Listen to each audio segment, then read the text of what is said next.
I'm Jake Bruton, and today on the Build Show, I want to talk about an age-old question when it comes to renovating. Should I live there while you do this, or should I move out? The answer is yes.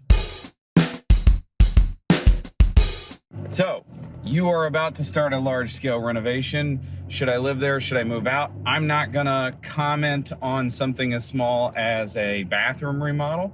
I'm talking about bigger items like a kitchen remodel, addition that's gonna put down a kitchen, addition that's gonna put down a couple bathrooms, something like that. We're not talking about the small stuff like a 3-week project. We're talking about something that's gonna take 3 months or longer and is also gonna cause you the headache of not having a kitchen. Let's start there.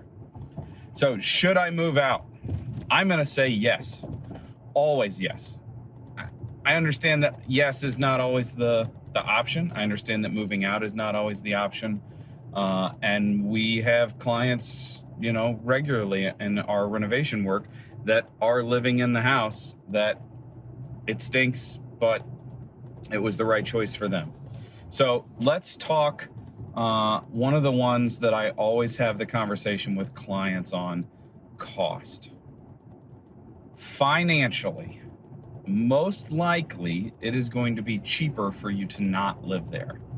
Let's say you're going to have to rent a place for $1,500 a month for the 6 months or the year that it's going to take for us to renovate your house. That $1,500 to $2,000 a month is actually going to be less money than if you try to live in the house. Let me explain. If you live there and we're going to do a kitchen remodel, every day we're going to have to reconnect appliances. Every day we're going to have to move things back into the kitchen. Every day we're going to have to make sure that all the water lines get put back together to the point that you can have the house back. Whereas if we're going to renovate the whole house, we would get all the demolition done in the entire house.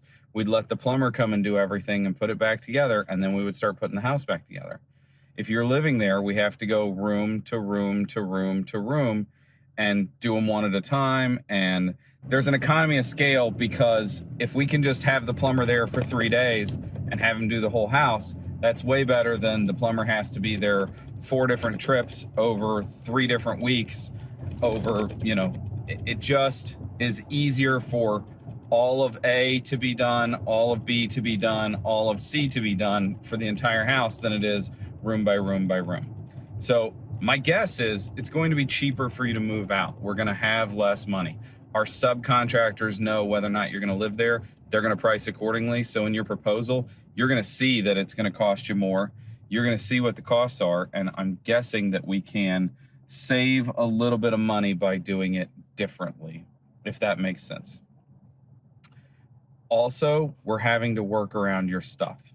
The first time that we have to move a dresser so that we can get to the back side of a mixing valve or something, that's going to cost you money. If we can not have to work around your stuff, that's a way better situation for us. That's the financial cost. Let's talk about the emotional cost. No dust living is meaningful. If all of your stuff is covered with dust every day, new every day, that is challenging. That is emotionally draining. It does not matter how good of a job we do with dust protection and depressurizing spaces and dust collection. There will still be stuff that gets around, even if it's just the idea that there are 6 extra people in your house that day. That can be incredibly challenging. That emotional disturbance to your life is more substantial than you think it's going to be. And I tell you what we actually run into is we run into people that when they were in their 20s and 30s, they did some renovating for themselves, and they did it before they had kids or when they had little kids. And now they're going to renovate, and they're thinking it's going to be the same thing to have us in the house as when they did a bathroom for themselves 10 years ago. And it simply isn't. The amount of people in your house, the amount of dust that can be generated, the mess that's associated with renovation It's just not emotionally worth dealing with. Now let's talk about the physical cost. Indoor air quality.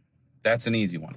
The indoor air quality is not going to be anywhere near as good if you're living there than if you're living in another building. It's not great. We wear dust masks, we wear protection on our faces, but you can't go about your day realistically like that. And that indoor air quality is going to be challenging, even if it's just dust, even if it's not mold or asbestos or anything like that. Just dust is enough. You get the sense that I'm talking about dust a lot. And I'm talking as if I'm talking to a client, because I want you to hear, as the builder, how I talk about it. Structural safety. If we have to leave temp walls up overnight to support something, that's not an inviting environment from a safety standpoint. That's a challenging environment from a safety standpoint. And then even just safety. Nails sticking out of the wall that the demo crew didn't get to that day. That's not an issue if you're not living there. It is if you are living there, and that's a challenging thing to have to deal with. So here are the tips that that cost conversation is the first thing I always talk about with clients. Here are my tips for if the clients say they have to live there. Let's start with, you got to store your stuff. Everything's got to be put away that could possibly be put away. If we're, say, not touching 2 bedrooms, everything from the house needs to go in those 2 bedrooms if at all possible. So you can get and this actually applies if they're moving out or staying. This is just remodel tips, I guess. I guess I'm phrasing that slightly wrong. The pods or the storage units, U-Haul has them now.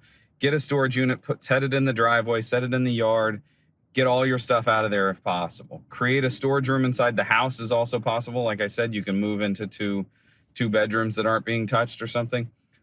I don't want you to put your stuff in the garage. I know the garage is great storage space. It's our storage space.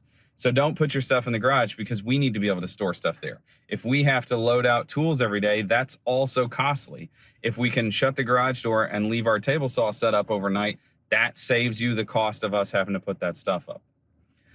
Another good tip, if you're going to live there, is choose what time of year you're going to do the renovation. Are you going to be gone over part of the summer? Great, you should do it over the summer, because you also could live outside and your kitchen will be down, but you have a barbecue grill. There's a lot of options that in our market, in our climate, and I mean our weather, our climate, that are better choices to do during the summer. Now, obviously not everybody can do their renovation during the summer. Then we'd be slow all winter. But if it's possible, time it so that it works with your summer schedule, with your vacations, with being able to use the barbecue grill. Take our remodel as an opportunity to declutter your house. That'll make you happy. Have a garage sale before we get there. Get rid of all the stuff that you don't want. That way you don't have to store it, dust it, clean it, put it back on the shelf when we're done. The storage unit, like I said, the pods, those are huge things. And then the last way to make your renovation a little easier to deal with, if you're moving out, is make all those decisions to begin with. Because we've had clients move out and move to a different town now that people get to work from home. They took the summer and moved to Colorado. Well, that doesn't work if you need to make a ton of decisions still. So I tried to phrase this video in a way that you understand that our preference is for you to move out. Our preference is to have our clients gone, but we also know that it's not possible always. And so therefore the video is wishy-washy because our stance on it is wishy-washy. I hope that makes sense. I hope that some of these tips, like having a conversation about the financial cost, having a conversation about storing and decluttering, and having a conversation about timing and climate, all help us help our clients make decisions on what they want to do, where they want to live while they renovate. It happens. Sometimes they're there. That stinks. I will give you our one piece of advice that we give every single client that's going to live there before they make that final decision is there's going to be a point when you don't want us here anymore. And that point is going to be before we're finished with the project. unfortunately, you will want us to be gone before we're gone. Keep that in mind, because it always happens. I know it's going to happen. So, thanks for watching the build show today. Thanks for following along with our content, truck videos, client videos, all these client relationship videos. I wish someone would have made these for me early in my career.